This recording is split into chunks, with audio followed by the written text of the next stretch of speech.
Hai semuanya. Berjumpa lagi bareng Mimin Noba di sini. Mimin ucapkan terima kasih ya untuk para sobat Noba yang sudah memberikan support dan kesetiaannya sampai sejauh ini. Dan juga Mimin tidak akan bosan-bosan minum pil Tika Dewa agar terus kerja membawakan episode-episode berikutnya dari BTTH Keabadian Kaisar. Pokoknya jangan bosan-bosan untuk terus mengikuti kelanjutannya.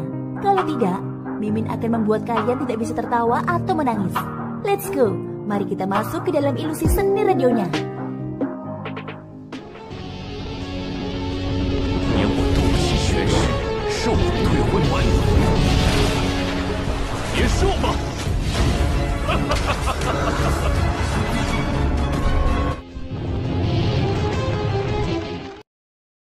Melanjutkan dari cerita sebelumnya. Di depan seluruh istana beberapa gelombang orang telah muncul. Mereka yang mampu datang ke sini adalah para eksistensi dengan kekuatan absolut. Pada saat ini ketiga orang di tim Xiaoyan terus bergerak mendekati istana bersejarah. Semuanya, mari kita bertindak bersama dan membuka segelnya. Ucap Guo memimpin semua orang menggerakkan tubuhnya, menghantam segel penghalang yang melindungi istana bersejarah ini. Tidak jauh darinya sosok Qinxi juga mengayunkan tinjunya dan menghantam segel penghalang. Banyak orang di sekitar juga menembak segel penghalang satu demi satu. Di bawah pukulan dari banyak orang ini, segel larangan sebenarnya hanya sedikit bergetar. Pada saat yang sama, nyala api guntur merembes keluar melapisi tinju Xiaoyan. Saat berikutnya sosoknya melesat menghantam segel penghalang. Guntur hitam meluap di tangannya dan dengan keras meledakkan segel penghalang. Jelas bahwa segel penghalang ini tidak tahan oleh kekuatan kekerasan yang dimiliki oleh inti guntur Void Xiaoyan. Itu hancur berkeping-keping menjadi cermin yang rusak. Adegan menakjubkan semacam ini membuat Guo dan Qinxi menatap Xiaoyan secara bersamaan. Apa yang membuat mereka tidak percaya adalah orang yang melakukannya sebenarnya Dewa Bintang 5. Adapun Xiaoyan, dia mengabaikan tatapan terkejut dari semua orang. Setelah segel penghalang runtuh, dia berubah menjadi pelangi panjang bersama Lei Ji dan Wu Zhen. Siapa yang pertama datang, dialah yang berhak mendapatkan keberuntungan. Ucap Xiaoyan tertawa. Siap, Dewa Bintang 5 sebenarnya bisa melakukan ini. Siapa sebenarnya dia? Ucap Qinxi ekspresinya tenggelam. Dia mengembalikan akal sehatnya dan buru-buru menyapu istana bersejarah. Seluruh istana seperti labirin. Ada banyak lorong di sini dan di ujung lorong adalah gerbang batu. Di balik gerbang batu terdapat kotak batu yang menyimpan berbagai macam harta. Adapun keberuntungan seperti apa yang akan diperoleh akan tergantung dengan nasib baik seseorang sendiri. Pada saat ini Xiaoyan sudah membuka gerbang batu ketiga tetapi ekspresinya sangat suram. Bajingan, mengapa kotak batu ketiga masih saja kosong? Ucap Xiaoyan mengutuk marah. Kelompok Xiaoyan dengan cepat menemukan gerbang batu lainnya. Setelah meledakkan gerbang batu keempat, dia benar-benar kehilangan kepercayaan dirinya untuk membuka kotak harta. Melihat ini, Lei Ji memandang Wu Zhen saat berkata, "Datang dan buka kotak harta ini." Ucap Lei Ji menginstruksikan Wu Zhen agar membukanya. Wu Zhen sedikit terkejut, tetapi Xiaoyan juga memandangnya dan Wu Zhen harus membukanya di bawah pengawasan dua orang. Semoga beruntung, ucap Wu Zhen tersenyum pahit. Setelah berbicara, dia perlahan membuka kotak harta dan tiba-tiba cahaya kemasan memancar keluar. Mereka melihat sebuah kunci emas di dalam kotak harta. Apakah ini kunci roh? Ucap tertegun Xiaoyan dan Lei Ji. Mereka menundukkan kepala mereka bersama-sama. Xiaoyan menepuk bahu Wu Zhen lalu berkata sambil tersenyum, "Sepertinya keberuntunganmu lebih bagus dariku," ucap Xiaoyan. Wu Zhen mengeluarkan kunci roh dari kotak harta dengan ekspresi malu dan menyerahkannya kepada Xiaoyan. Masih ada banyak gerbang batu di sini. Sekarang bukan waktunya untuk mempelajari berbagai hal. Ucap Xiaoyan mulai melihat harapan. Mereka terus maju memasuki lorong. Dibandingkan dengan orang-orang lainnya, kelompok Xiaoyan merupakan yang terdepan. Setelah keluar dari lorong kelima, sebuah gerbang batu yang tampak berbeda muncul di depan mereka. Hal yang menarik perhatian mereka adalah gerbang batu ini terdapat segel penghalang, yang menandakan bahwa pasti ada keistimewaannya di sini. Tentu saja segel larangan apapun akan rentan di bawah kekuatan absolut. Xiaoyan langsung membungkus tinjunya dengan api guntur kemudian menghantam segel penghalang. Dalam sekejap segel penghalang itu langsung hancur seperti cermin yang runtuh.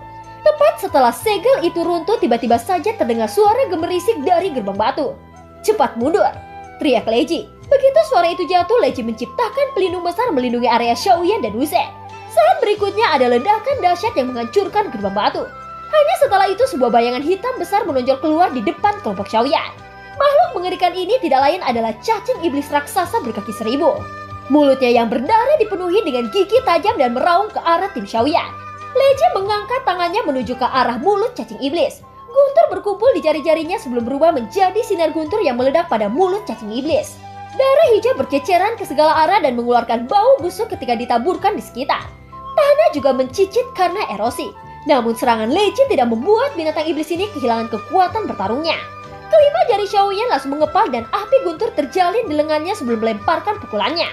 7 tinju pembunuh dewa, teriak Xiaoyan. Api guntur dimuntahkan dan teriakan melengking yang menyedihkan terpancar dari binatang iblis.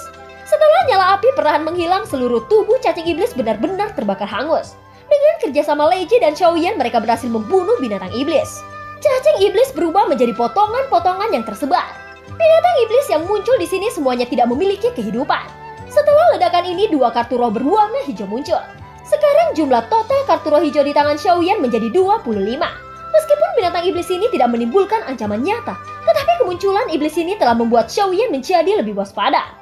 Dia langsung mengerti bahwa istana bersejarah ini bukan hal yang sederhana untuk diterobos. Hati-hati, aku merasa ada iblis yang lebih kuat di sini, ucap Xiaoyan. Leji dan Wuzhen mengangguk. Mereka memasuki gerbang batu dan mendekati kotak harta. Ketika sampai pada hal membuka kotak batu harta, secara alami Xiaoyan dan Leji menatap Wuzhen. Adegan ini membuat Wuzhen sedikit tersanjung. Detak jantungnya tidak bisa untuk tidak dipercepat. Lagi pula jika kotak yang ia buka kosong, bukankah dia akan mengecewakan Xiaoyan dan Leji? Dengan suasana hati yang gelisah ini, Wuzhen perlahan membuka kotak harta. Saat kotak harta itu dibuka, tiba-tiba saja Xiaoyan dan Leji sekali lagi terkejut. Ini 20 kartu roh hijau, ucap keduanya ketika melihat kartu roh hijau bersinar di kotak harta. Mereka mengangkat jempol untuk menyanjung Wuzhen. Sekarang mereka sudah mengumpulkan 45 kartu roh hijau. Dan hanya butuh 5 kartu yang tersisa untuk menjadikan 1 kartu roh ungu. Xiaoyan menggaruk kepalanya lalu tersenyum malu. Untungnya masih ada beberapa peran. Kalau tidak, mungkin aku akan menelantarkanmu di sini, ucap Xiaoyan. Suara Xiaoyan tidak keras, tetapi itu terdengar sebagai sambaran petir di telinga Wuzhen. Wuzhen tersenyum pahit, tidak berani menyangkalnya. Untung saja aku masih diberkati keberuntungan dalam satu hal, ucap Wuzhen sangat percaya diri. Kartu roh sendiri mungkin tidak berpengaruh apa-apa, tetapi di dalam surga pembunuhan ini kartu roh memainkan peran penting yang terkait dengan apakah seseorang dapat bertahan hidup. Oleh karena itu, setiap kartu roh yang diperoleh sekarang adalah menyangkut keselamatan seseorang. Dan ketiga orang di kelompok Xiaoyan tidak berhenti di situ. Mereka terus mencari gerbang batu berikutnya, meledakkan 3 gerbang batu berturut-turut. Tetapi ketika mereka masuk lebih dalam lagi, iblis di gerbang batu ini menjadi semakin kuat. Untung saja dengan kerja sama Xiaoyan dan Leji, hal semacam ini bukanlah masalah besar.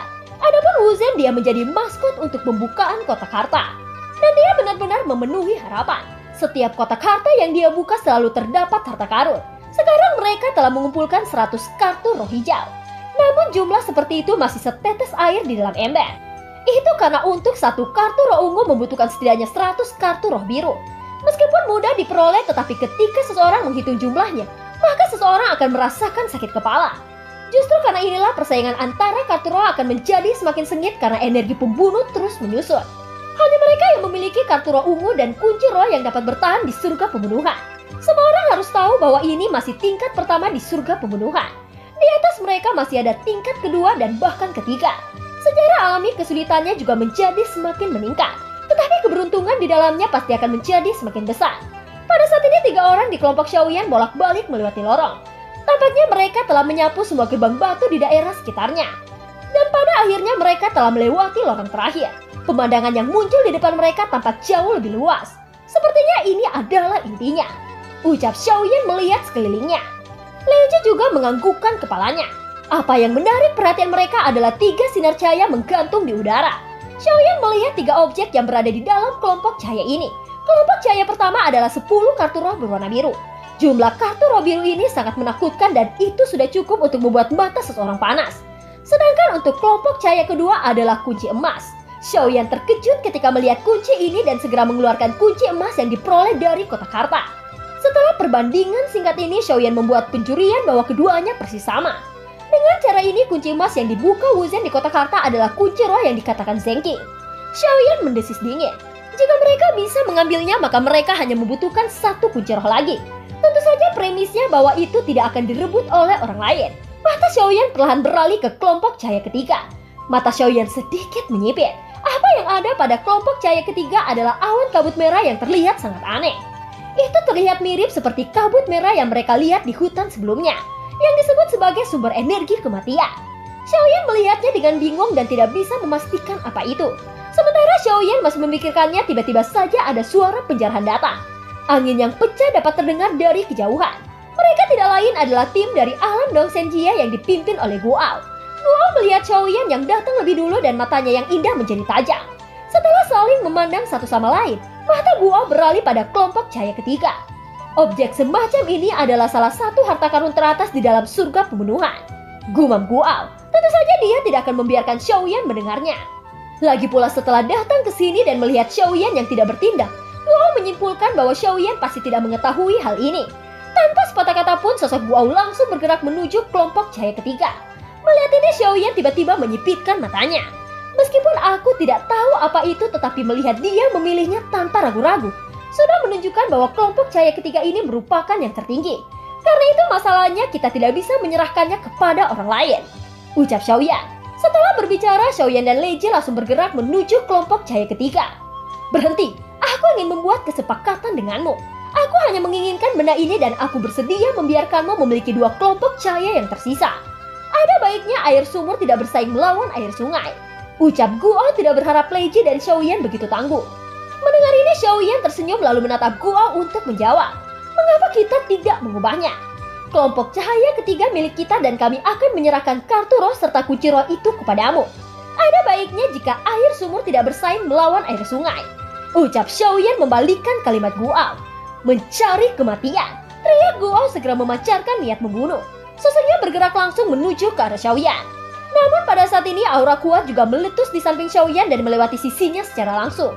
Kamu pergi dan ambil benda itu. Adapun wanita jalan ini aku akan mengurusnya, ucap Lei Ji. Ketika suara Lei Ji jatuh, sosoknya sudah bergegas keluar menghadapi Guo. Aku tidak tahu kenapa perkelahian wanita selalu terasa lebih intens, ucap Xiaoyan sambil tersenyum. Wuzhen yang berada di sampingnya juga mengangguk setuju dengan pendapat Xiaoyan. Segera keduanya bergerak lagi menyapu ke arah kelompok cahaya ketiga. Tetapi pada saat ini orang-orang dari alam Dongsenjie kecuali Guo mendengus dingin. Mereka dipimpin oleh Jujue bergerak dengan kecepatan tercepat menuju kelompok cahaya ketiga. Tepat ketika Wuzhen semakin mempercepat pergerakannya, tiba-tiba saja Xiaoyan menariknya untuk berhenti. Wuzhen tidak tahu apa yang Xiaoyan rencanakan. Tetapi karena ini adalah keputusan Xiaoyan, dia hanya bisa berhenti dengan patuh. Xiaoyan membiarkan beberapa orang yang dipimpin oleh Jujue mendekati kelompok cahaya ketiga. Tepat ketika mereka mendekati kelompok cahaya itu, tiba-tiba saja ruang spasial terbentuk. Sebuah telapak tangan raksasa menonjol keluar menampar orang-orang dari alam Dongsenjie. Serangan mendadak ini begitu tiba-tiba sehingga mereka tidak punya waktu untuk bereaksi atau menghindar. Tamparan ini membuat mereka seperti layang-layang dengan tali putus, kehilangan kendali atas tubuh mereka dan jatuh langsung dari udara ke tanah. Xiaoyan dan Wuzhen melipat kedua tangannya di dada dan menyaksikan makhluk besar muncul dari ruang spasial. Makhluk besar ini tidak lain adalah beruang iblis merah. Seluruh tubuhnya memiliki bulu merah dan ukurannya mencapai 100 kaki. Setiap bulu di tubuhnya seperti jarum baja dan pola di dadanya seperti matahari. Raungannya bergema di seluruh ruang. Guo dan Lei Ji yang sedang bertarung sengit juga dikejutkan oleh perubahan mendadak ini. Guo melihat bahwa semua anak buahnya sebenarnya jatuh ke tanah. Sekelompok idiot, teriak Guo. Pada saat ini beruang iblis merah raksasa langsung menjatuhkan tijunya ke tanah. Kelompok Jujue mulai bangkit dan melawan beruang iblis merah. Ketika Xiaoyan melihat ini, sudut mulutnya sedikit naik. Ini adalah kesempatan terbaiknya. Segera sosok Xiaoyan langsung bergerak lurus menuju kelompok cahaya ketiga. Guo dari belakang melihat sosok Xiaoyan mendekati kelompok cahaya ketiga. Pada saat yang sama dia bergerak untuk mengejar Xiaoyan. Namun tepat setelah dia bergerak, tiba-tiba saja sebuah suara dingin datang dari belakang. Bukan hal yang baik untuk mengalihkan perhatianmu ketika bertarung, ucap Lei Ji. Begitu suara itu jatuh, sosok Lei Ji melintas di depan Guo seperti hantu. Dia menatap Guo dengan mata dingin dan mengangkat jarinya. Jari guntur, bom, teriak Lei Ji. Sinar guntur langsung melonjak keluar menyapu ke arah kepala Guo. Guo tiba-tiba merasakan ancaman besar. Namun jaraknya terlalu dekat dan dia tidak memiliki celah untuk menghindar. Dia segera memiringkan kepalanya dan sinar guntur itu menembus telinganya, yang langsung menghancurkan satu telinga Guo. Berani memprovokasi kami dari alam Dongsenjie. Aku tidak akan membuatmu selamat dari surga pembunuhan pertama, teriak Guo. Lei Ji mencibir ketika dia mendengar kata-kata itu. Dia berkata, kamu terlalu percaya diri dengan alam sampahmu itu. Aku bahkan tidak yakin apakah kamu bisa keluar dari sini hidup-hidup. Jadi simpan saja ancaman itu ke dalam pantatmu, ucap Leiji. Pada saat ini Guo tidak lagi memikirkan kelompok cahaya ketiga itu. Ini karena kekuatan Leiji melebihi imajinasinya, dan dia harus menyelesaikan Leiji terlebih dahulu. Adapun Xiaoyan selama Leiji tersingkirkan maka merebut dari tangan Xiaoyan tidaklah sulit. Kalau begitu aku akan bertarung secara serius denganmu, ucap Guo. Auranya melonjak keluar tanpa ditahan, mengungkapkan kekuatan sejatinya yang mencapai Dewa Dao bintang 7. Hanya Dewa bintang 6 belaka begitu berani meneriakiku. Karena itu matilah pelacur, teriak Guo dengan marah. Dia terbungkus dengan Doki Agung ketika bergerak menyerang Leiji. Meskipun kekuatan Leiji hanya dianggap sebagai Dewa bintang 6, tetapi Guo tidak tahu bahwa Leiji pernah menjadi eksistensi keabadian Kaisar.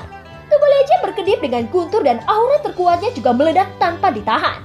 Penampilan serius semacam ini juga jarang terjadi pada Leiji. Tidak tahu apakah itu karena pihak lain adalah seorang wanita, atau mungkin karena sudah menyebutnya sebagai pelacur, yang juga membangkitkan keinginan Leiji untuk membunuhnya.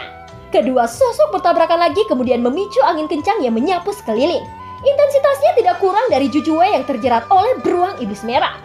Hanya Xiaoyan dan Wu Zhen dalam posisi bebas menuju kelompok cahaya ketiga. Pada saat ini sudut mulut Xiaoyan sedikit terangkat. Melihat ini Wu Zhen tiba-tiba memiliki perasaan yang tak terlukiskan. Ini benar-benar berbahaya, gumam Wu Zhen. Apa yang kamu katakan? Tanya Xiaoyan. Tidak ada. Aku bilang mereka benar-benar menyedihkan, ucap Wu Zhen terbatuk 2 kali. Jangan kasihan pada mereka. Benda ini milik kita, ucap Xiaoyan berkata sambil tersenyum. Kecepatannya berlipat ganda dan menjulurkan telapak tangannya.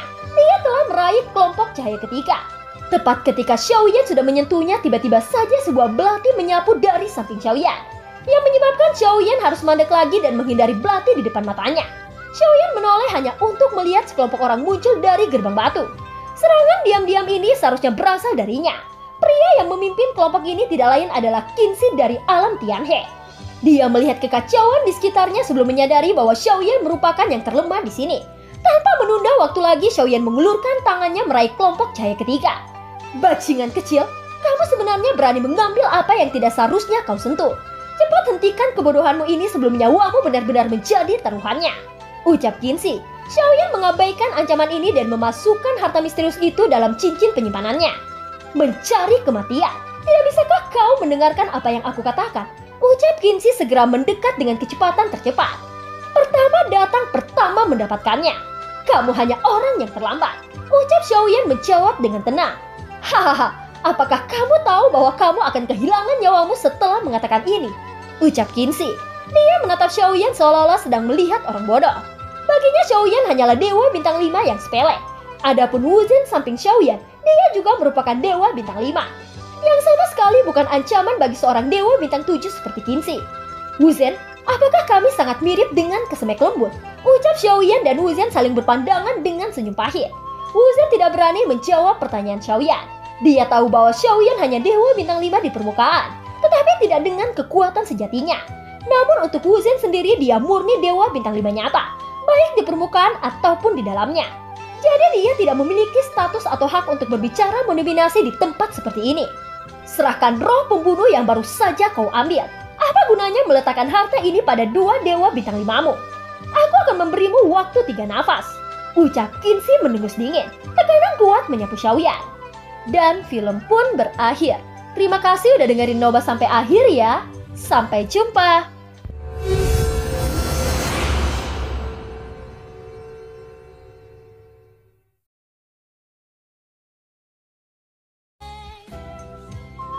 Melanjutkan dari cerita sebelumnya. Apakah ancamanmu berguna? Hentikan omong kosongmu dan datanglah, ucap Xiaoyan dengan dingin. Mendengar tanggapan Xiaoyan membuat ekspresi Qinzi menjadi jelek. Dengan kekuatan Xiaoyan, bukankah dia lebih pantas menundukkan kepalanya? Tanpa diduga bahwa Xiaoyan menanggapinya dengan begitu mendominasi. Kau dewa bintang 5. Apakah kau tahu bahwa levelmu hanyalah semut di mataku? Tetapi aku percaya bahwa dengan bisa mencapai tahap ini, kamu pasti melalui banyak kesulitan seperti tidak makan atau tidur. Sayang sekali bahwa kamu harus mati di sini karena kelancanganmu, ucap Qinzi. Setelah selesai berbicara, dia mengambil langkah maju mengulurkan telapak tangannya ke arah Xiaoyan. Menghadapi serangan ganas ini, sosok Xiaoyan tidak mundur sedikit pun, yang membuat ekspresi wajah Qinzi langsung menunjukkan sedikit sarkasme. Jelas dia menilai bahwa Xiaoyan tidak mungkin bisa menerima telapak tangannya. Tindakan semacam ini tidak berbeda seperti orang idiot. Setidaknya itulah yang sedang difikirkan Qinzi. Pada saat ini api guntur merembes keluar di lengan Xiaoyan. Dia mengangkat tangannya memblokir pukulan kuat dari Qinzi. Dua energi yang terkandung di tangan mereka saling bertemu sebelum meletus secara langsung. Setelah ledakan energi menyebar, mata Qinzi benar-benar menyusut. Seolah-olah dia tidak percaya bahwa telapak tangannya benar-benar mampu dihentikan Xiaoyan. Dengan kekuatanmu seperti itu, bukankah kata-kata arogan tadi terlalu berlebihan? Kamu bahkan tidak memiliki kualifikasi untuk merebut harta dari tangan orang lain. Ucap Xiaoyan dengan ekspresi acuh tak acuh. Begitu suara Xiaoyan jatuh, auranya yang awalnya hanya Dewa Bintang 5 meningkat tajam menjadi Dewa Bintang 7. Ini sebenarnya metode rahasia. Tidak heran kamu begitu percaya diri. Kalau begitu, biarkan kamu melihat dengan jelas bahwa Dewa Bintang 7 yang asli jauh lebih kuat dari Dewa Bintang 7 yang palsu. Ucap Qinzi mendengus dingin. Dia masih merasa bahwa Xiaoyan berpura-pura menjadi rubah untuk memakan harimau dan beranggapan bahwa kekuatan Xiaoyan diperoleh dari metode rahasia. Adapun orang-orang di belakangnya, mereka semua mulai mundur. Tanpa perintah Qinzi, mereka tidak akan berpartisipasi dalam pertempuran tanpa izin. Dan Qinzi merasa bahwa tidak perlu beberapa putaran untuk menyelesaikan Xiaoyan. Qinzi menembak lagi. Kali ini dia mengepalkan 5 jarinya menjadi tinju ke arah Xiaoyan, diikuti oleh kekuatan jiwa yang mencoba menindas Xiaoyan. Qinzi tidak tahu bahwa kekuatan Xiaoyan bukanlah metode rahasia. Lebih tepatnya adalah artefak ilahi dari surga dan bumi yang sudah menjadi bagian dari tubuh Xiaoyan, yaitu jantung api yang bernama api iblis. Jadi kekuatan Xiaoyan tidak ada bedanya dengan Dewa Bintang 7 asli. Merasakan kekuatan jiwa ini, Xiaoyan sedikit terkejut. Dia tidak menyangka bahwa Qinzi juga pandai dalam hal kekuatan jiwa. Kepala Xiaoyan bergoyang lemah seolah-olah kekuatan jiwa Qinzi telah mempengaruhinya. Hahaha, beri aku kematianmu, idiot! Ucap Qinzi tinjunya dengan cepat membesar di mata Xiaoyan.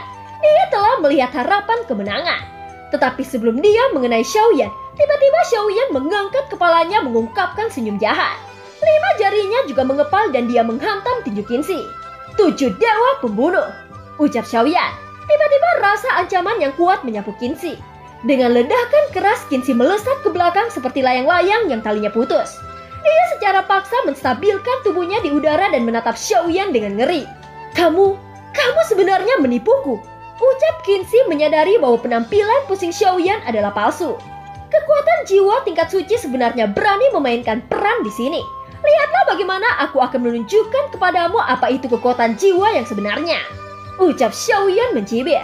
Setelah suaranya jatuh, kekuatan jiwa tingkat domain membentuk gelombang tak terlihat yang menyelimuti Qinzi. Kekuatan jiwa tingkat domain.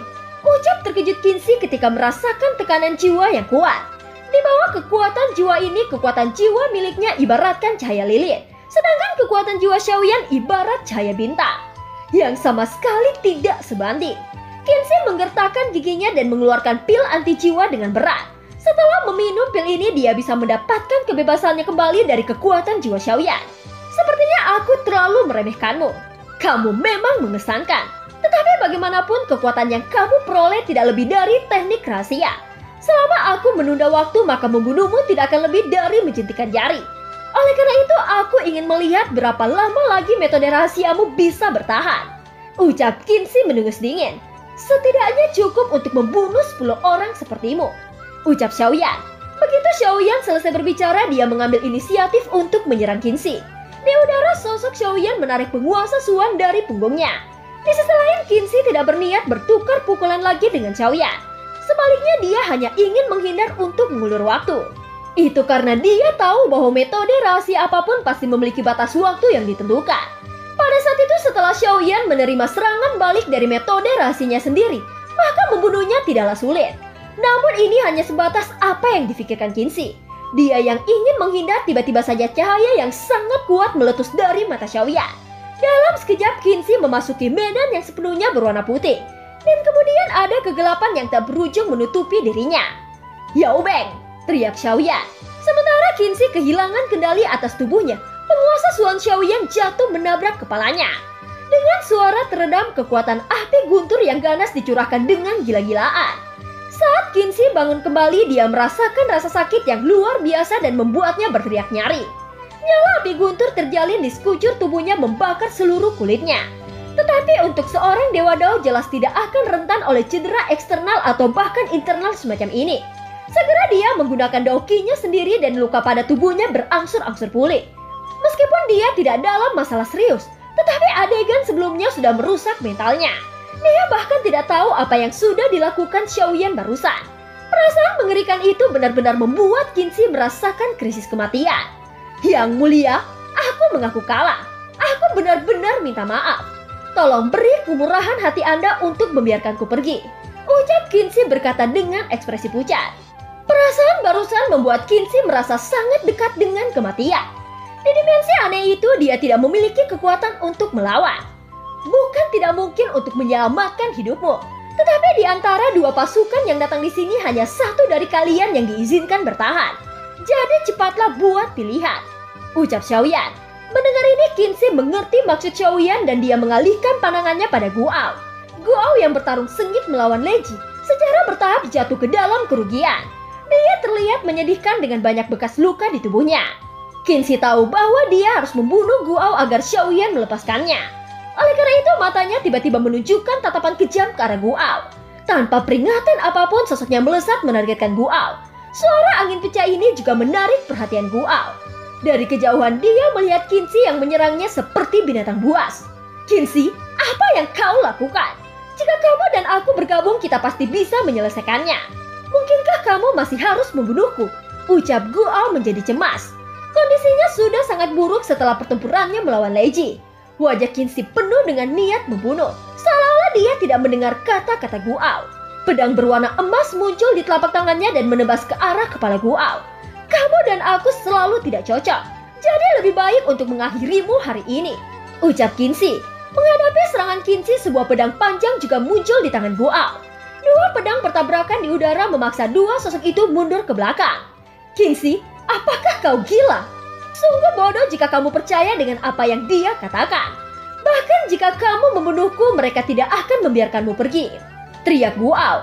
Mata Qinzi berangsur-angsur menjadi suram. Dia menatap Guao dengan suasana hati rumit. Tepat ketika kedua pedang itu saling berhadapan lagi, mereka tiba-tiba mengubah arah bersama. Dan targetnya adalah Leji. Jelas bahwa kata-kata Guao telah mempengaruhi pikiran Qinzi. Atasi dia dulu. Hanya dengan membunuhnya secara alami kita bisa menang, ucap Guao.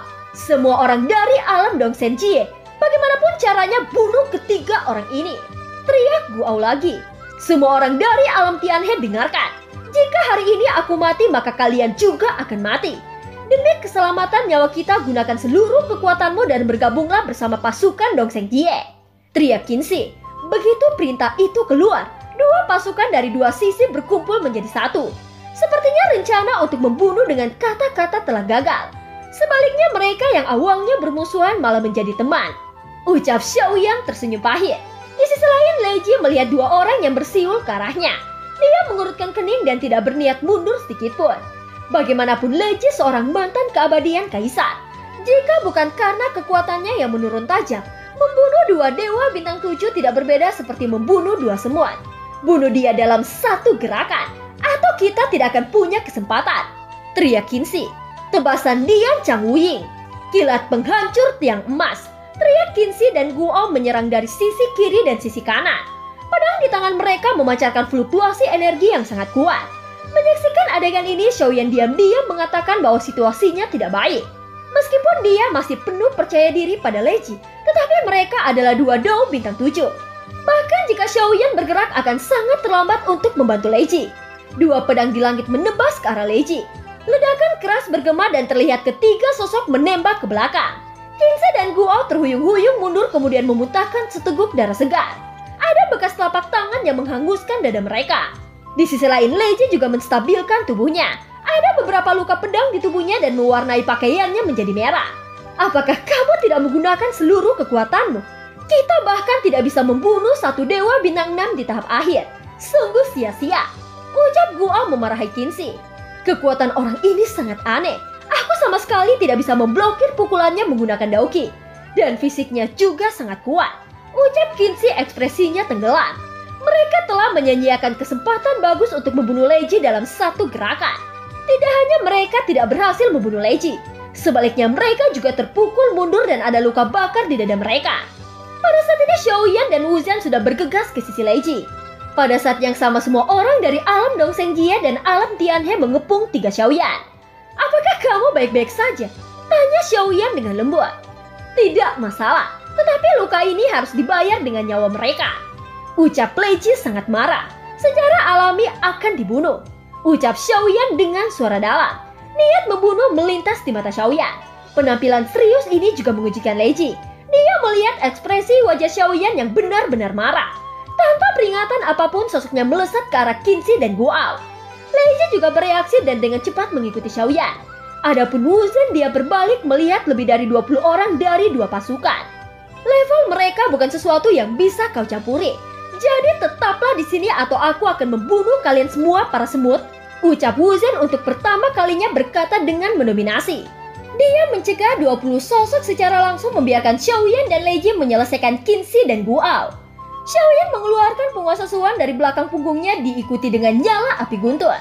Membakar api guntur bergegas ke penguasa Suan. Teriak Xiaoyan. Api guntur saling terkait dan seluruh lautan api naik ke langit, menyapu ke arah Qinzi dan Guao. Pada saat yang sama guntur di Leiji juga meletus membombardir Guao dan Qinzi. Qinzi dan Guao tahu bahwa situasinya tidak beres. Mereka berbalik hanya untuk melarikan diri. Dua pupil Xiaoyan berputar liar dan cahaya yang menyilaukan sekali lagi meletus. Saat berikutnya cahaya yang sangat menyilaukan ini menerangi seluruh ruang.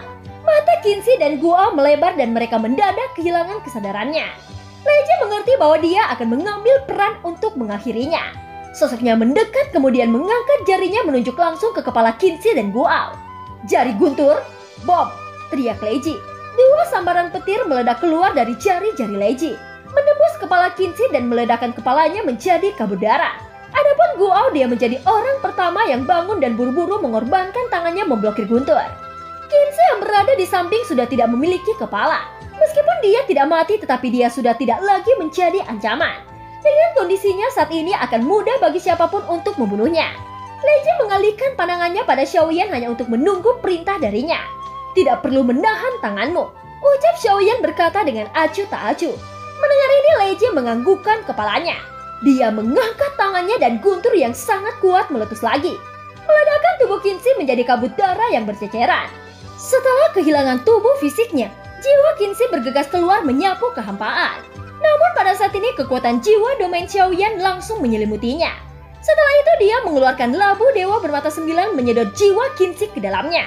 Guao tidak banyak berbicara ketika menggunakan kekuatannya yang tersisa untuk pergi dari sini. Dia bahkan mengabaikan anggotanya demi nyawanya sendiri. Dia tidak ingin menyia-nyiakan kesempatan di mana Xiaoyan sedang sibuk membunuh Qinzi. Leiji mengerutkan keningnya dan siap untuk mengejar Guao. Tetapi Xiaoyan memegang bahunya lalu berkata, "Tidak apa-apa, masih ada 2 harta yang belum kita ambil di sini. Dibandingkan dengan hidupnya, barang-barang di sini jauh lebih berharga. Lagi pula alam seperti Dongsengjie tidak cukup menimbulkan ancaman." Ucap Xiaoyan. Leiji menganggukkan kepalanya kemudian menarik kembali auranya. Adapun anggota dari alam Dongsengjie dan Tianhe, mereka menjadi ketakutan setelah kehilangan pemimpin mereka. Mereka berdiri di depan Wuzhen tidak berani mengambil gerakan sama sekali. Melihat ini Wuzhen mencibir dan melipat tangannya. Ini adalah cincin penyimpanan milik Guao. Kamu bisa melihatnya sendiri harta apa di dalamnya. Ucap Leiji menyerahkan cincin penyimpanan kepada Xiaoyan. Xiaoyan tersenyum bangga ketika melihat ini. Dia tidak menyangka Leiji dengan sengaja menyimpan cincin penyimpanan Guao. Hahaha, kali ini kita cukup gemuk. Ada 10 kartu roh biru di dalam cincin ini. Ucap Xiaoyan sangat gembira. 150 kartu roh hijau yang dia peroleh sebelumnya digabung menjadi 3 kartu roh biru. Ditambah 10 kartu roh biru ini, Xiaoyan memiliki 13 kartu roh biru di tangannya. Baik, sudah waktunya bagi kita mengambil 2 kelompok cahaya itu. Kamu dan aku akan mengurusnya masing-masing. 2 harta ini pasti dijaga oleh iblis, jadi berhati-hatilah. Ucap Xiaoyan. Iblis belaka seharusnya tidak sulit. Ucap Leiji juga tersenyum. Setelah berbicara, sosoknya menyapu ke arah kelompok cahaya. Wuzhen, ambil semua kartu roh di tangan mereka. Bunuh siapapun yang berani tidak patuh. Ucap Xiaoyan. Setelah berbicara, Xiaoyan juga menyapu ke arah kelompok cahaya yang menyimpan kunci roh dan kartu roh. Ketika 2 iblis penjaga harta karun keluar, sosok Xiaoyan dan Leiji bekerja sama menyelesaikan mereka dengan cepat. Di sisi lain, Wuzhen Xiaoyan juga memiliki senyum di wajahnya. Pasukan Tianhe dan pasukan Dongzhenjie tidak berani melawan. Mereka menyerahkan kartu roh mereka dengan patuh. Namun kebanyakan dari mereka hanya memiliki kartu roh hijau. Setelah dua pasukan itu menyerahkan kartu roh mereka, mereka buru-buru meninggalkan tempat ini. Pada saat ini di luar istana kuno, asap ungu yang naik ke langit perlahan menghilang, yang menandakan bahwa semua harta karun di istana kuno telah diambil. Secara bertahap tidak ada lagi orang yang memasuki istana kuno.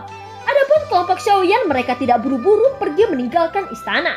Dia mengeluarkan buah roh sumber energi yang diperoleh dari pohon spiritual sebelumnya dan bermaksud untuk menelannya di sini.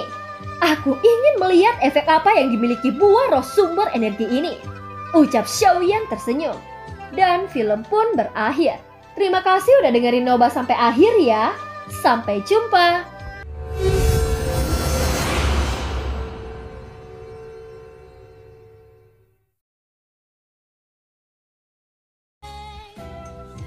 Melanjutkan dari cerita sebelumnya, Xiaoyan mengeluarkan 5 buah roh sumber energi yang diperoleh dari pohon spiritual sebelumnya dan bermaksud untuk menelannya di sini. Aku ingin melihat efek apa yang dimiliki buah roh sumber energi ini, ucap Xiaoyan tersenyum. Setelah memberikan 3 kepada kelompok Zengqing, dia masih memiliki 5 yang tersisa di tangannya. Xiaoyan memandang Lei Ji lalu bertanya, "Berapa banyak yang kamu butuhkan?" tanya Xiaoyan. Lei Ji melihat buah roh sumber energi kemudian menggelengkan kepalanya dan berkata, "Benda ini tidak berguna bagiku," ucap Lei Ji. Setelah berbicara, Lei Ji mengeluarkan pil ki ilahi dari cincin penyimpanannya. Sepertinya hanya pil ki ilahi yang berguna untuk kultivasinya. "Wu Zhen, kamu juga memiliki jasa, jadi aku akan membagi 2 untukmu," ucap Xiaoyan. "Terima kasih yang mulia," ucap Wu Zhen menerima 2 buah dari Xiaoyan. "Kamu bisa memanggilku Xiaoyan. Tolong jangan katakan tabu seperti itu ketika kamu menghormati seseorang," ucap Xiaoyan. Wu Zhen segera mengangguk dengan sungguh-sungguh. Setelah berbicara, Xiaoyan duduk bersila menelan 1 buah sumber energi. Kemudian sumber energi ini juga membuat Xiaoyan merasa luar biasa. Segera pikirannya tenggelam dan mulai memadatkan sumber energi menjadi bintang Daoqi di meridiannya. Lautan bintang di meridiannya sudah lama mandek di angka 1,6 juta. Dan saat ini akhirnya menunjukkan tanda-tanda kelonggaran lagi. Dalam waktu singkat, Xiaoyan memadatkan 200.000 Daoqi di lautan meridiannya, yang segera membuat Xiaoyan sangat gembira. Dia tidak menyangka efek dari buah sumber energi ini begitu menakjubkan. Sekarang dia memiliki 1,8 juta Daoqi di meridiannya. Tanpa ragu-ragu lagi, dia menelan buah sumber energi yang kedua. Ketika dia menelannya, kecepatan peningkatan yang sudah melambat sekali lagi meroket. Seperti sebelumnya bahwa 1 buah sumber energi dapat memadatkan 200.000 bintang Daoqi di meridiannya. Sekarang Xiaoyan memiliki 2 juta Daoqi di meridiannya. Peningkatan gila ini membuat Xiaoyan merasa luar biasa. Selanjutnya Xiaoyan mengeluarkan buah sumber energi terakhir dan menelannya secara langsung. Harus dikatakan bahwa kekuatan Xiaoyan saat ini masih seorang dewa bintang 5 tahap menengah. Untuk mencapai tahap akhir dia membutuhkan setidaknya 2,4 juta Daoqi. Setelah menelan 3 buah sumber energi berturut-turut ini, Daoqi di meridian Xiaoyan mencapai 2,2 juta. Dan selangkah lagi dari dewa Dao bintang 5 tahap akhir. Jika Xiaoyan berhenti di sini, dia akan sangat enggan di dalam hatinya. Xiaoyan membuka matanya lalu mengeluarkan kelompok cahaya ketiga dari cincin penyimpanannya. Xiaoyan masih tidak tahu harta apa yang berada di dalam kabut merah bundar ini. Seharusnya ada misteri di dalam kabut merah ini. Kalau tidak mungkin untuk menggunakan energi kuat untuk membungkusnya, ucap Xiaoyan menyaksikan kabut merah yang menggantung di depannya. Dia tidak berani menjangkau menggunakan tangan kosong. Itu karena Xiaoyan merasa bahwa kabut merah ini tidaklah sederhana. Xiaoyan harus menemukan cara untuk memecahkan kabut merah ini dan melihat harta apa di dalamnya. Pikiran Xiaoyan bergerak, kemudian nyala api surgawi di telapak tangannya melonjak keluar membungkus kabut merah. Xiaoyan berniat menggunakan nyala api surgawi untuk menghapus kabut merah. Namun setelah beberapa saat, kabut merah ini tampaknya tidak semudah yang dia bayangkan. Setidaknya intensitas api surgawi tidak dapat menghilangkannya. Xiaoyan menarik api surgawi ke dalam tubuhnya, kemudian menggunakan nyala api abadi secara langsung. Dalam sekejap, api hitam menyelimuti kabut merah. Di bawah kekuatan nyala api abadi ini, kabut merah yang awalnya sangat kuat mulai bergetar. Itu tidak berlangsung lama sebelum menyebar dan mengungkapkan benda di dalamnya. Apa yang muncul di hadapan Xiaoyan adalah pil bulat berwarna emas. Pil ini bukanlah obat mujarab yang tidak terbuat dari bahan obat. Sifat pil ini seperti pil Ki Ilahi yang mengandung sumber energi di dalamnya. Hanya saja perbedaan antara pil emas ini dan pil Ki Ilahi beberapa kali lebih kuat. Xiaoyan benar-benar menyadari keistimewaan tempat ini ketika dia datang ke surga pembunuhan. Di surga pembunuhan ini meningkatkan kekuatan jauh lebih gampang daripada alam lain. Ada begitu banyak keberuntungan yang bisa didapatkan dari surga pembunuhan. Ini sudah cukup membuktikan mengapa mereka yang keluar dari surga pembunuhan kekuatannya meningkat pesat.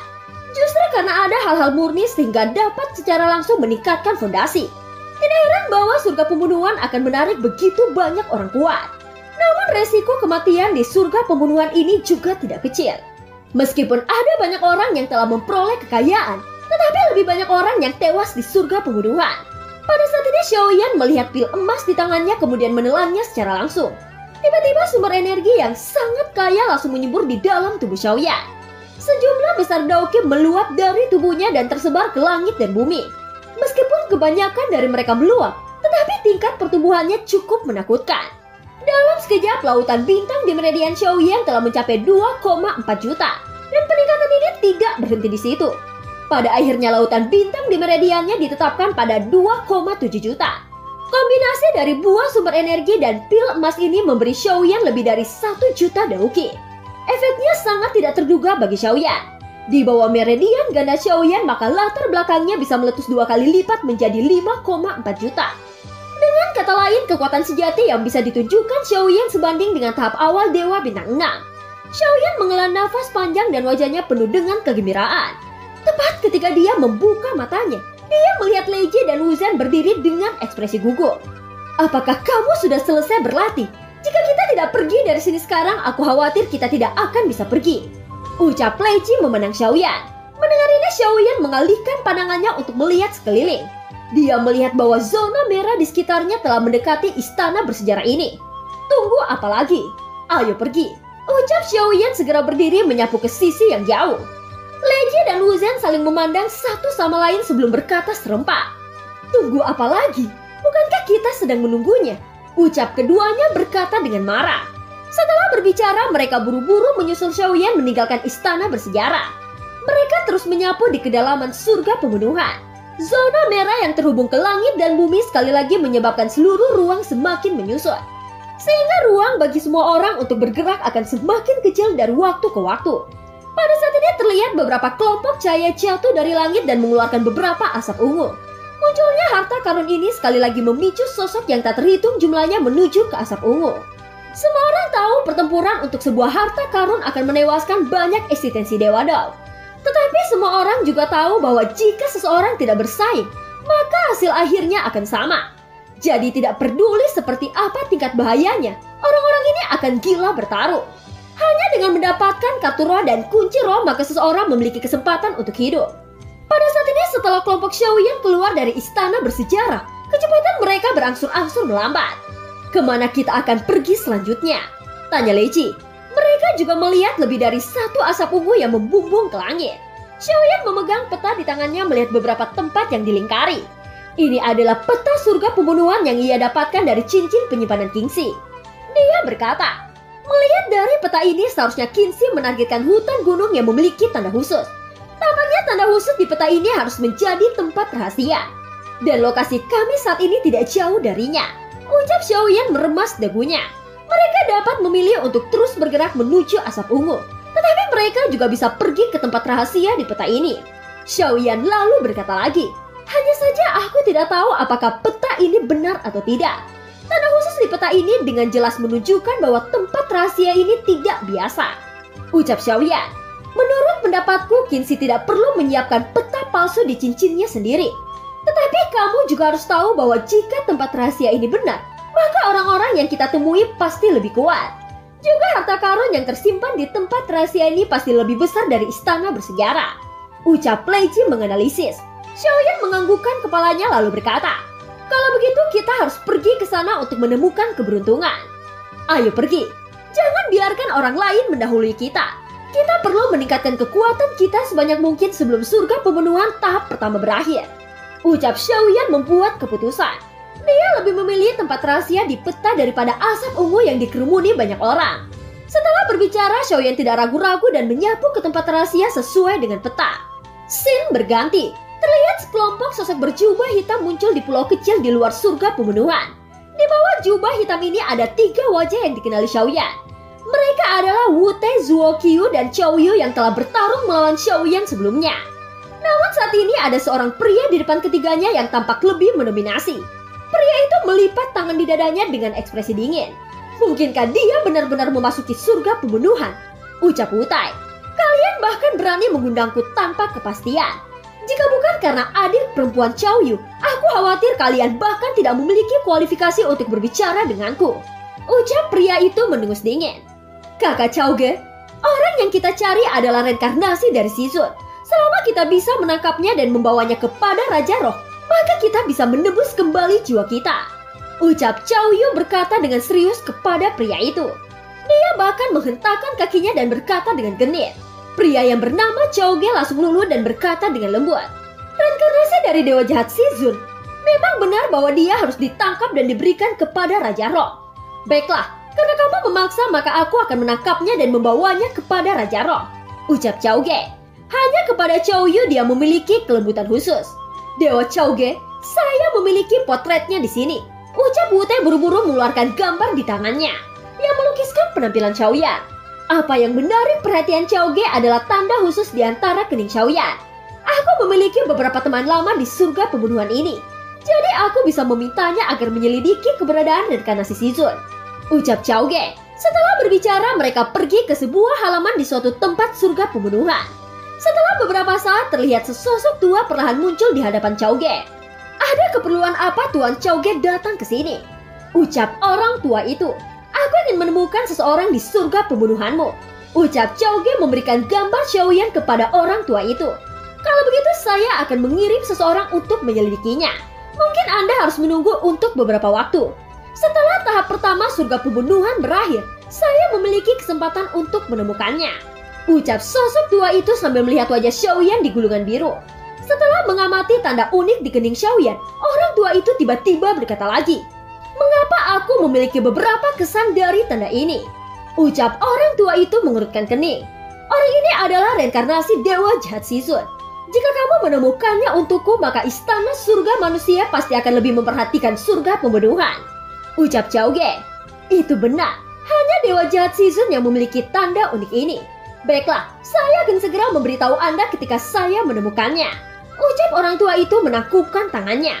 Setelah berbicara, sosoknya perlahan menghilang. Karena kita sudah di sini, sebaiknya kita akan menunggunya. Ucap Chao Ge. Scene kembali ke tempat Xiaoyan. Xiaoyan tidak tahu bahwa Wu Te telah membawa Chao Ge yang lebih kuat ke surga pembunuhan. Dan cepat atau lambat, lokasi Xiaoyan akan segera terungkap. Pada saat ini, kelompok Xiaoyan melewati kawasan gurun yang sangat besar dan memasuki hutan batu. Tidak ada pohon di sini.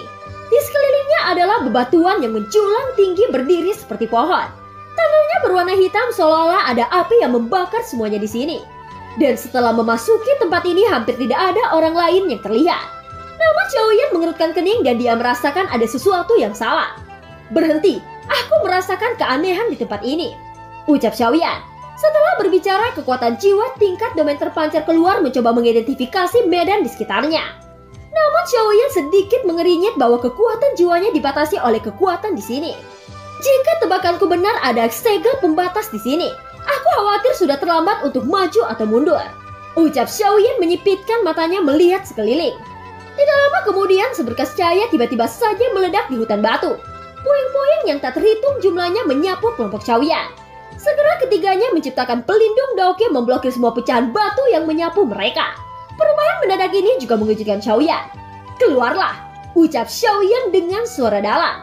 Tepat ketika suara Xiaoyan jatuh, terlihat sekelompok orang muncul tidak jauh dari mereka. Ini bukan tempat yang harus kamu datangi. Jika kamu terus menerobos masuk, jangan salahkan aku karena kejam. Ucap suara itu. Mereka berjumlah 6 orang dan yang terkuat adalah Dewa Bintang 7 tahap menengah. Seperti yang dikatakan Leiji bahwa eksistensi yang tertarik oleh tempat rahasia ini lebih kuat dari orang-orang di istana bersejarah. Yang terpenting adalah mereka datang ke sini selangkah lebih maju dari kelompok Xiaoyan. Kamu pasti pernah mendengar nama alam Shenluo hebat. Cepatlah pergi dan kami tidak akan menyakitimu. Tempat rahasia ini tidak benar. Jadi jangan membuang hidupmu di sini karena keserakahan. Ucap seorang kapten kelompok itu. Alam Shenluo hebat, sayangnya aku belum pernah mendengarnya. Dari apa yang kamu katakan, kamu ingin menelan tempat rahasia ini sendirian. Jadi menurutku kata-kata serakah itu lebih cocok untukmu. Ucap Xiaoyan menggelengkan kepalanya. Sepertinya kamu bukan dari Kehampaan Selatan. Tidak ada yang tidak mengenal alam Shenluo hebat di seluruh Kehampaan Selatan ini. Memang benar bahwa aku akan menelan tempat rahasia ini sendirian. Apa yang bisa kamu lakukan dengan Dewa Dao bintang 5 dan satu Dewa bintang 6-mu? Jika kamu masih bersikeras mencari kematian, aku tidak keberatan untuk menerimanya. Ucap kapten kelompok itu.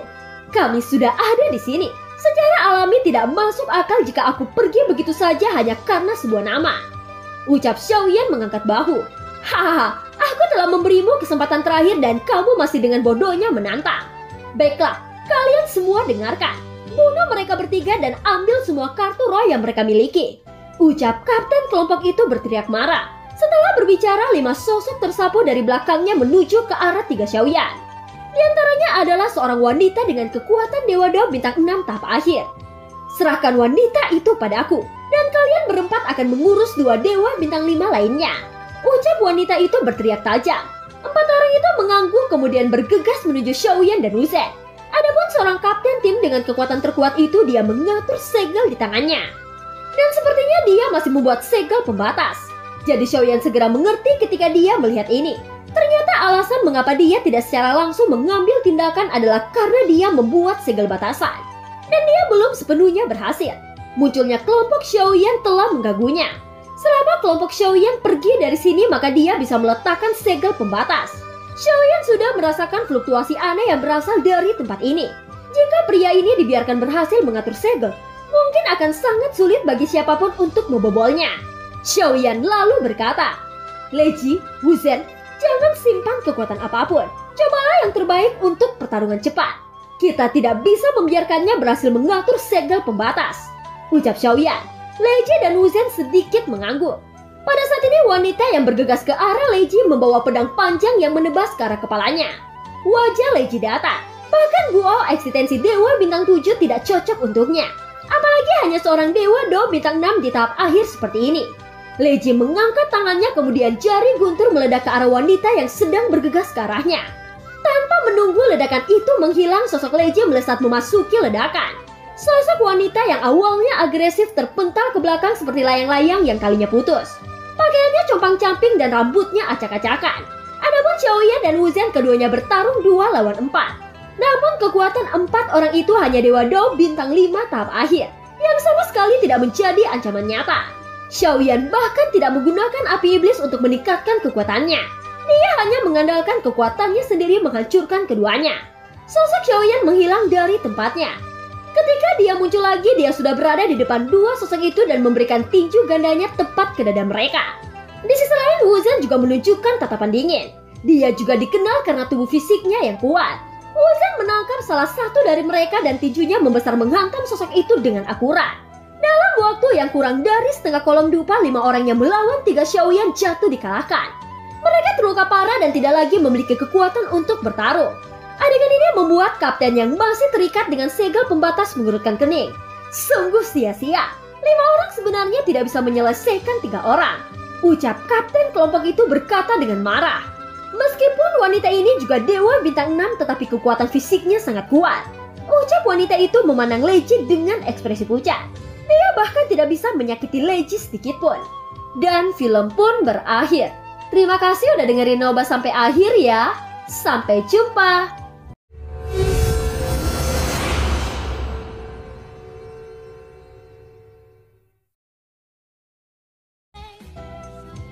Melanjutkan dari cerita sebelumnya. Lebih baik bagimu untuk mundur selangkah.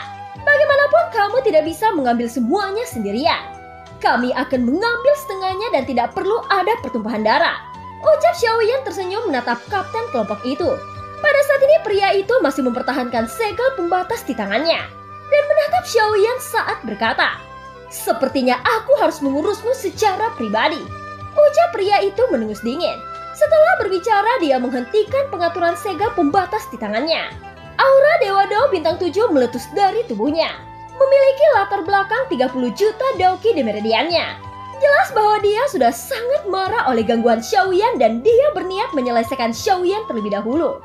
Leji memandang Xiaoyan lalu berkata, "Apakah kita perlu menghadapinya bersama-sama?" tanya Leji. "Secara alami lebih mudah untuk menghadapinya bersama-sama. Namun untuk pengalaman surga pembunuhan ini secara alami aku akan melakukannya sendiri," ucap Xiaoyan tersenyum sedikit. Setelah berbicara dia melangkah maju melihat pria itu. "Dewa bintang 5 ingin melawanku sendirian. Bukankah kamu gila?" ucap pria itu dipenuhi penghinaan. Xiaoyan mengangkat kepalanya mengungkapkan senyum jahat di sudut mulutnya. "Terlalu banyak omong kosong. Terima pukulan dariku," ucap Xiaoyan melesat secara langsung. Pada saat yang sama aura di tubuhnya juga meledak. Dengan dukungan dari api iblis, kekuatan Xiaoyan melonjak menjadi dewa bintang 7 tahap awal. Memiliki latar belakang 24 juta Dauki di meridiannya. Meskipun tidak sebagus 30 juta Dauki milik pria itu, tetapi jaraknya tidak lagi sebesar jurang. Mata pria itu tiba-tiba terkejut melihat peningkatan Xiaoyan. 5 jari Xiaoyan mengepal kemudian meninju pria itu tanpa penyimpangan. Pria itu juga mengepalkan tinjunya menghadapi serangan Xiaoyan. "Tinju Shenluo hebat," teriak pria itu. Dauki berwarna hitam merembes keluar dari tinjunya. Dan itu bertabrakan dengan kepalan tangan Xiaoyan. Di bawah tabrakan ini seluruh hutan batu tampak bergetar oleh gelombang energi. Bentrokan antara kedua belah pihak berakhir imbang dan sama-sama mundur ke belakang. Tanpa sepatah kata pun Xiaoyan menarik penguasa Suan di punggungnya kemudian melesat lagi. "Apakah kamu menyembunyikan kekuatanmu?" ucap pria itu dengan cepat bereaksi. Ketika dia mengangkat tangannya, Dauki Agung berubah menjadi perisai cahaya besar. "Caramu terlalu sederhana untuk menghentikan penguasa Suanku," ucap Xiaoyan mengayunkan penguasa Suan yang dilapisi api guntur. Perisai pelindung itu tampak sangat rentan ketika hancur berkeping-keping. "Teknologi Minghe kuno, jangan pikir hanya kamu yang memilikinya," ucap pria itu melangkah mundur menjauhkan diri dari Xiaoyan. Dia melambaikan tangannya dan sebuah drum ringan muncul di tangannya. Ketika Dauki hitam dituangkan ke dalam drum itu, tiba-tiba saja ukurannya membesar menjadi 100 kaki. Kemudian Dauki kental memadat menjadi tongkat di tangannya, menghantam drum hitam dan mengeluarkan gelombang sonik ke arah Xiaoyan. Ini adalah gendang cahaya hitam merah dari Minghe kuno yang akan mengoyak seluruh tubuhmu sampai mati, ucap pria itu terus memukul drum dengan kedua stick di tangannya. Tiba-tiba gelombang suara sonik mengembun menjadi garis-garis cahaya hitam menuju Xiaoyan. Kalau begitu sudah waktunya untuk mencoba teknik baruku, Naga Guntur 1000 Ilusi aktif, ucap Xiaoyan membentuk segel tangan.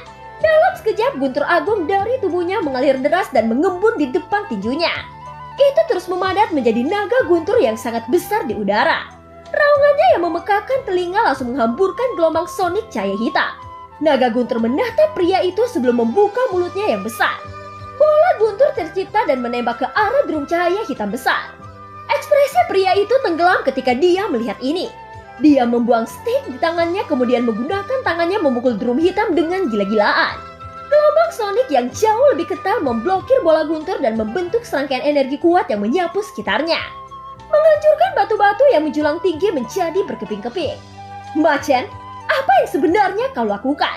ucap sebuah suara datang dari ujung jauh. Mengikuti suara itu terlihat beberapa sosok berdiri di sana. Rupanya segel batasan yang mereka buat sangat besar dan membagi dua tim dari pasukan alam Shenluo. Jelas pria yang disebut Machen ini adalah pria yang bertarung melawan Xiaoyan. Mungkinkah ada seseorang yang datang mengganggu? Gumam sosok itu menyipitkan matanya menyaksikan pertempuran antara kedua belah pihak. Segera dia memimpin beberapa tokoh di belakangnya mendekati medan pertempuran. "Machen, mengapa kau bahkan tidak memberitahuku ketika ada pertempuran di sini? Kami hampir menyelesaikan segel pembatas ke tahap akhir. Jangan gara-gara kecerobohanmu akan merusak semua usaha yang kami bangun," ucap pria itu mengerutkan kening. Dia takut gerakan Machen akan menarik perhatian banyak orang kuat untuk datang. Jelas bahwa Machen terlalu meremehkan Xiaoyan dan beranggapan bisa menyelesaikan Xiaoyan dengan mudah. Orang ini cukup kuat. Jika aku tidak menggunakan gerakan besar, apakah kau pikir aku bisa selamat? Ucap Machen berteriak marah. Pada saat ini naga guntur Xiaoyan perlahan menghilang setelah berputar-putar. Begitu juga gendang cahaya hitam Machen rusak dengan lubang besar di permukaan. "Sasi, apa yang kau lakukan dalam keadaan linglung? Cepat datang dan bunuh dia bersamaku," teriak Macan dengan marah. Pria yang bernama Sashi segera mengalihkan pandangannya ke arah Xiaoyan. Namun ketika dia merasakan aura Xiaoyan yang tidak murni, sontak ekspresinya berubah. Dan tatapannya beralih ke arah Lei Ji dan Wu Zhen yang terlihat lebih lemah dari Xiaoyan. Hal ini membuat Sashi menjadi semakin cemberut. Macan, kamu bahkan tidak bisa menyelesaikan satu sampah dengan kekuatan Dewa Bintang 7 palsu. Tidakkah kamu sangat menjijikan? Ucap Sashi. Jika kau merasa kuat, aku akan menyerahkan pria ini padamu. Adapun mereka berdua di sana, serahkan saja mereka padaku. Ucap Macan. Setelah Macan selesai berbicara, dia mundur tanpa peringatan. Tidak perlu, secara alami aku bisa mengurus ketiganya sendiri tanpa melibatkan orang bodoh sepertimu. Adapun kamu cepat selesaikan segel pembatasan dengan benar. Ucap Sashi mencibir. Dalam pandangan Sashi, kelompok Xiaoyan tidak dapat membuat gelombang besar. Setelah selesai berbicara, momentum di tubuhnya meledak dengan latar belakang 36 juta Dauki. Meskipun dia juga seorang Dewa Bintang 7 tahap menengah, tetapi dia 1 poin lebih kuat dari Macan. Macan terlalu malas berdebat dengannya. Dia hanya bergumam dengan suara pelan. Orang bodoh, jika kamu ceroboh, kamulah yang akan dihancurkan oleh orang ini.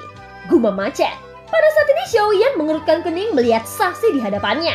Dia berkata, 1 orang mundur dan 1 orang datang. Apakah ini merupakan pergantian di tengah permainan? Ucap Xiaoyan.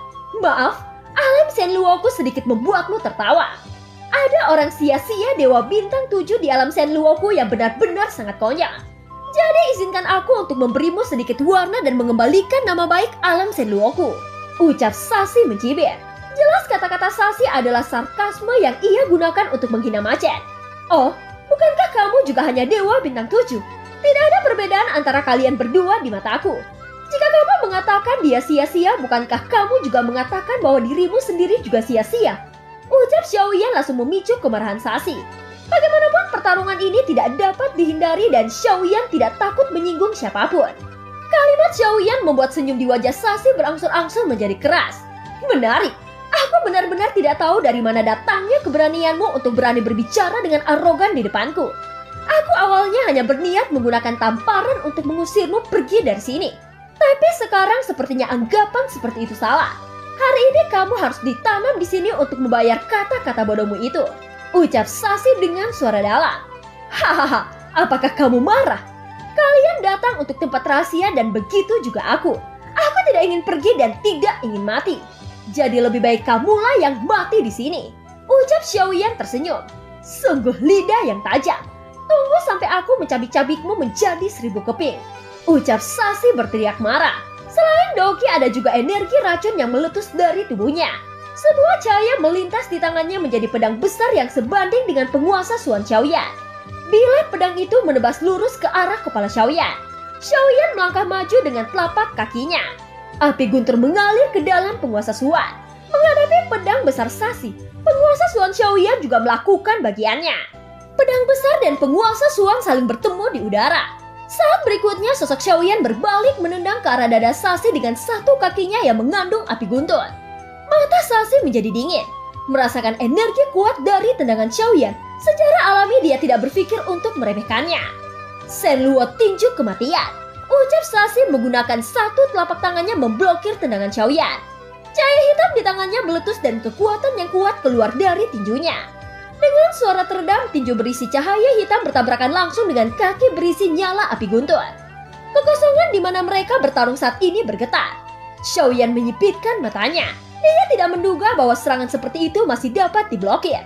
Dia segera menarik kembali kakinya kemudian menjatuhkan penguasa Suan di bawah. Kalau begitu terimalah tinju apiku. Ucap Xiaoyan sekali lagi melesat dengan tinjunya yang dilapisi nyala api. Menghadapi serangan seperti badai ini, mata Sashi juga mengungkapkan keganasan. Dia juga meraung ke arah Xiaoyan dan kedua sosok sekali lagi bertabrakan di udara. Letusan energi yang dipancarkan jauh lebih intens daripada pertarungan antara Xiaoyan dan Macan barusan. Hutan batu di sekitarnya telah dihancurkan sepenuhnya oleh dampak energi yang mengejutkan. Semuanya meledak menjadi bubuk. Orang-orang lainnya termasuk Lei Ji dan Wu Zhen menyaksikan pertempuran sengit dari kejauhan. Lei Ji terlihat tenang sementara Wu Zhen tercengang. Di bawah tatapan semua orang, 2 sosok sama-sama terpental ke belakang. Pada saat ini Sashi tidak lagi setenang sebelumnya. Dan pakaian di tubuhnya juga berantakan. Jika seseorang melihatnya dengan teliti, seseorang akan menemukan luka bakar pada tangannya. Sasi, bukankah kamu sangat keras sebelumnya?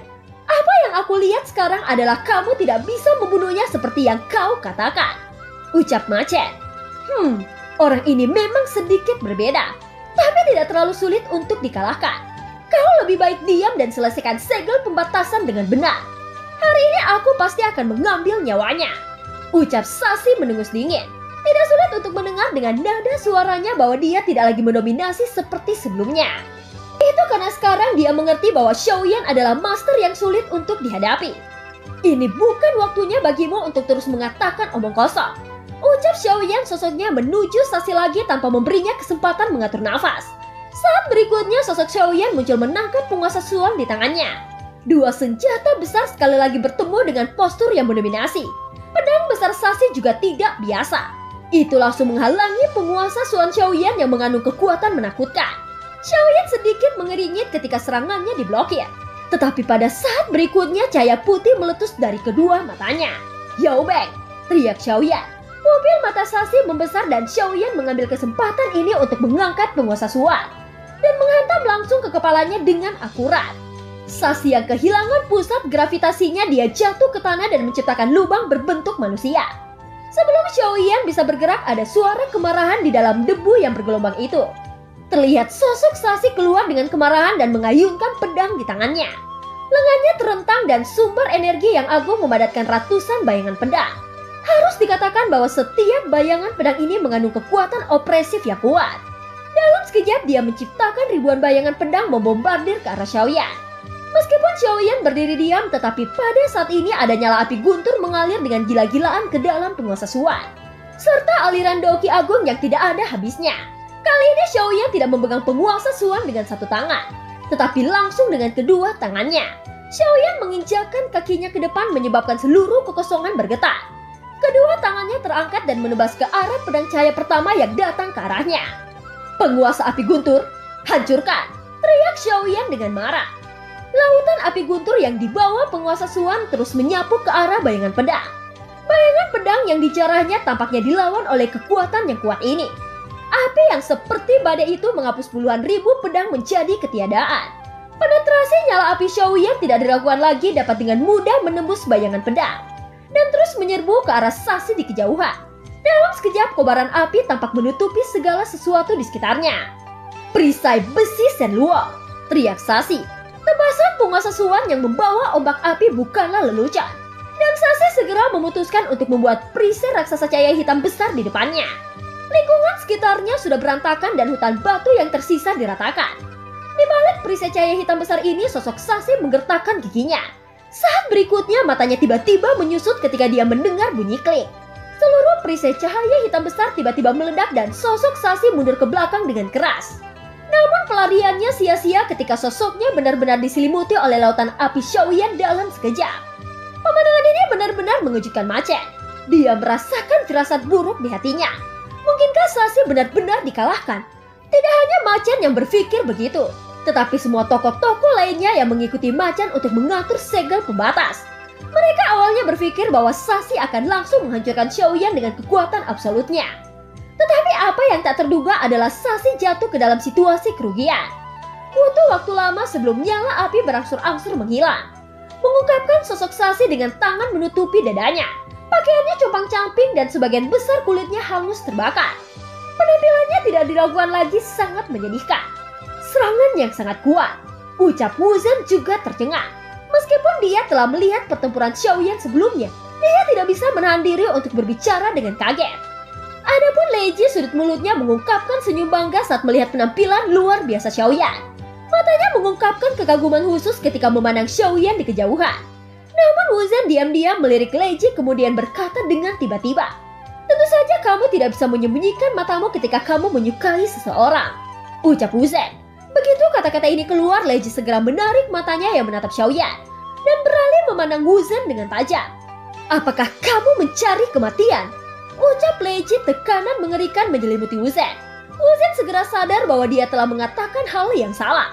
Jadi dia menutup mulutnya dengan wajah menyesal. Pada saat ini pertempuran antara Xiaoyan dan Sasi tidak ada pihak lain berpartisipasi ke dalamnya. Dan itu murni menjadi kontes antara keduanya. Sasi berakhir dengan menyedihkan, namun dia tidak akan dengan mudah mengakui kekalahannya. Dia juga tidak akan meminta bantuan kepada Machen. Lagi pula dia terlanjur mengatakan begitu banyak kata-kata arogan sebelumnya. Jika dia mengakui kekalahannya begitu saja, di mana dia bisa meletakkan wajahnya di masa depan? Itu benar, aku benar-benar meremehkanmu. Kamu bisa dianggap sangat kuat untuk bisa memaksaku mengaktifkan sel Oyama. Ucap Sasi membuat segel tangan. Saat berikutnya dia memuntahkan seteguk darah pada segel tangannya. Sasi, kamu gila. Membunuhnya dengan gerakan ini sama seperti membuat dampak besar di tempat rahasia. Itu pasti akan menarik lebih banyak orang kuat untuk datang. Ucap Machen dengan marah memarahi. Hari ini aku pasti akan membunuhnya. Jika masih ada orang lain yang datang, maka aku akan membunuh mereka sebanyak yang aku bisa. Ucap Sasi menjadi gila. Rupanya segel tangan Sasi adalah untuk menggunakan kartu truf terkuatnya, yang bernama Senluoyama. Dengan kartu truf ini dia memiliki kepercayaan diri untuk membunuh Xiaoyan. Di sisi lain, Xiaoyan juga merasakan fluktuasi yang sangat tidak biasa. Dia bisa merasakan bahaya yang sangat kuat dari energi hitam yang terpancar dari segel tangan Sasi. Seharusnya ini sudah menjadi langkah terakhirmu. Kalau begitu, mari tentukan hasilnya. 7 telapak dewa pembunuh. Langkah pertama, ucap Xiaoyan. Dan film pun berakhir. Terima kasih udah dengerin Noba sampai akhir ya. Sampai jumpa.